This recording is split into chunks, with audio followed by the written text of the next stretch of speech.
Selamat pagi semuanya. Kami dari kelompok 4 akan membahas penggunaan informasi akuntansi diferensial dalam perencanaan laba jangka pendek. Kelompok kami sebagai berikut.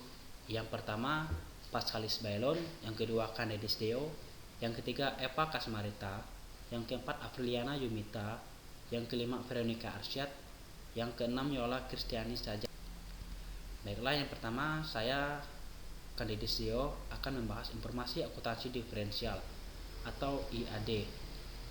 Informasi akuntansi diferensial atau IAD merupakan informasi akuntansi yang digunakan oleh manajemen untuk mengambil keputusan mengenai pemilihan alternatif tindakan yang terbaik di antara alternatif yang tersedia.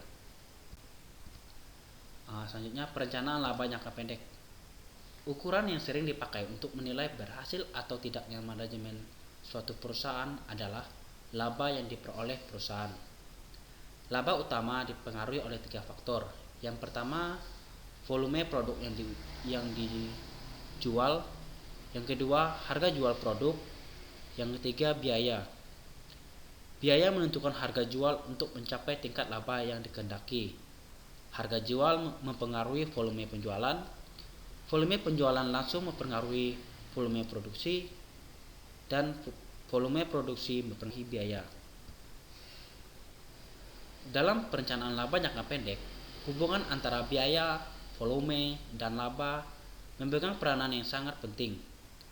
Analisa hubungan biaya volume laba atau cost volume profit analysis merupakan teknik untuk menghitung dampak perubahan harga jual, volume penjualan, dan biaya terhadap laba untuk membantu manajemen dalam perencanaan laba jangka pendek.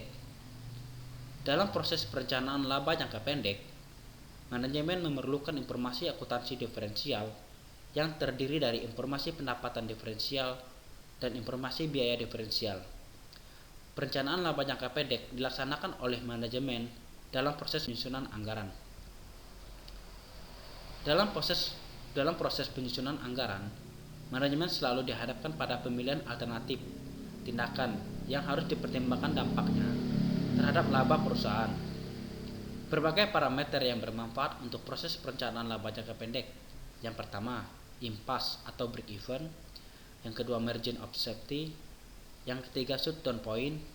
Yang keempat, degree of operating leverage. Dan yang kelima, distribusi laba kontribusi per unit. Selanjutnya, saya Apriliana Yumita akan melanjutkan presentasi. Impasse atau break even. Impasse atau break even adalah keadaan suatu usaha yang tidak memperoleh laba dan tidak menderita rugi. Suatu usaha dikatakan impasse jika jumlah pendapatan sama dengan biaya.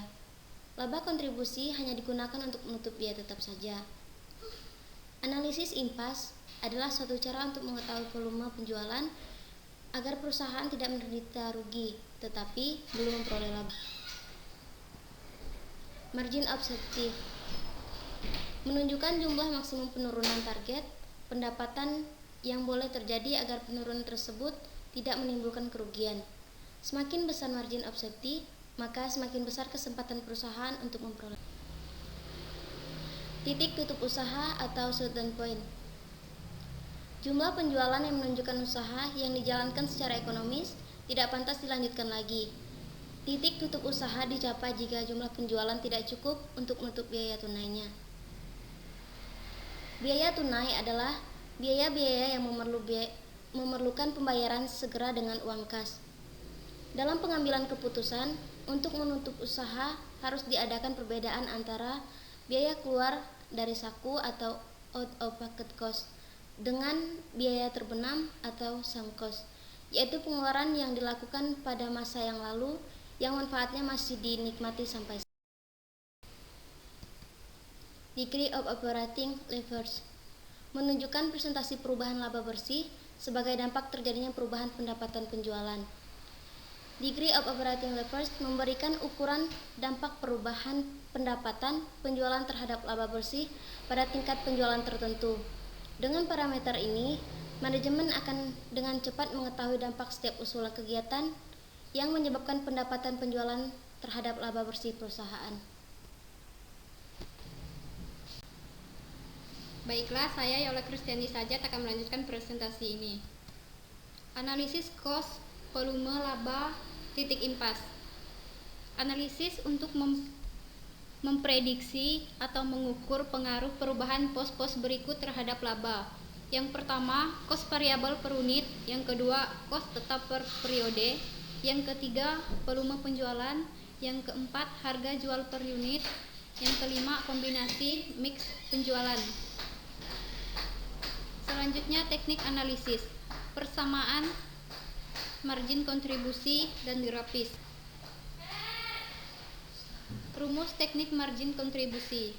Yang pertama, rasio margin kontribusi sama dengan margin kontribusi total dibagi penjualan total. Yang selanjutnya, rasio margin kontribusi sama dengan margin kontribusi per unit dibagi harga jual per unit. Dan yang selanjutnya, volume penjualan target sama dengan cost tetap total ditambah laba target dibagi margin kontribusi per unit. Selanjutnya, pendapatan penjualan target sama dengan cost tetap total ditambah laba target dibagi rasio margin kontribusi. Selanjutnya, penjualan titik impas unit sama dengan cost tetap total dibagi margin kontribusi per unit. Dan yang terakhir, penjualan titik impas dalam rupiah sama dengan cost tetap total dibagi rasio margin kontribusi. Selanjutnya, teknik persamaan. Hubungan antar pos dinyatakan dalam persamaan berikut. Yang pertama, penjualan dikurang variabel dikurang cost tetap sama dengan laba. Yang kedua, penjualan sama dengan cost variabel ditambah cost tetap ditambah laba. Laba dalam persamaan di atas. Laba sering disebut laba target. Bila 3 dari 4 suku persamaan di atas diketahui atau ditentukan, suku yang lain dapat dihitung. Untuk mendapatkan titik impas, laba dimasukkan dalam persamaan sebesar 0. Selanjutnya, teknik grafis. Siapkan sumbu grafik dengan skala secukupnya. Tarik grafik penjualan, tarik grafik cost tetap, tarik grafik cost variabel di atas cost tetap. Tentukan titik impas dan nilainya. Tandai area rugi dan laba. Dan yang di sampingnya adalah gambar grafik.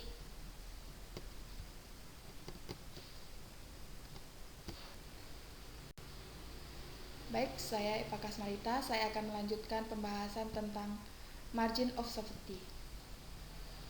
Dengan rumus, margin keamanan unit penjualan harapan dikurangi dengan unit penjualan titik impas dibagi dengan unit penjualan harapan dikali 100, atau margin keamanan sama dengan penjualan harapan dikurangi dengan penjualan titik impas dibagi dengan penjualan harapan dikali 100. Dengan contoh soal, anggaran penjualan sebesar 172 juta dan titik impas tercapai pada volume penjualan sebesar 103.200.000. Nah, penyelesaiannya, margin of safety 172 juta dikurangi dengan 103.200.000 sama dengan sebesar 68.800.000 atau 40%. 40% didapatkan dari 68.800.000 dibagi dengan 172 juta. Selanjutnya, operating leverage. Dengan rumus, pengungkit operasi sama dengan margin kontribusi dibagi dengan laba operasi.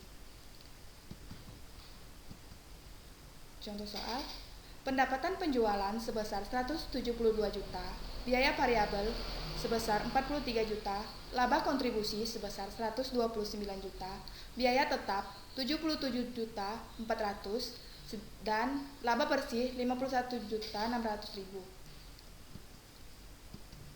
Penyelesaiannya, degree of operating leverage 129 juta dibagi dengan 51.600.000 sama dengan 2,5 kali. Jika promosi produk diperkirakan akan meningkat volume penjualan sebesar 5%, maka kenaikan laba diperkirakan sebesar 12,5%, yaitu didapatkan dari 2,5 kali 5%.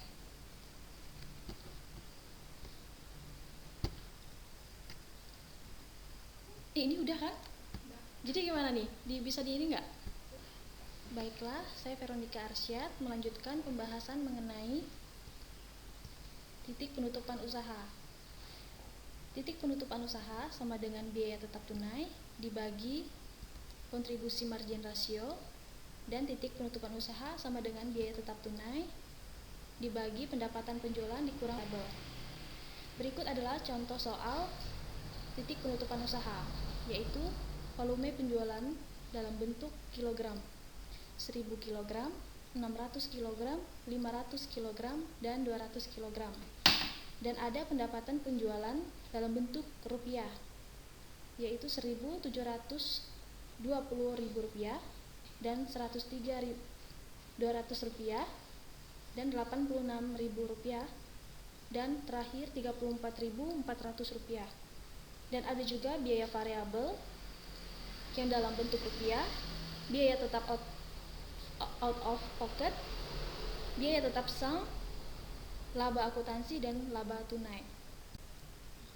Dan berikutnya adalah titik penutupan usaha dalam bentuk rupiah, Rp64.500 dibagi 75% dengan hasil.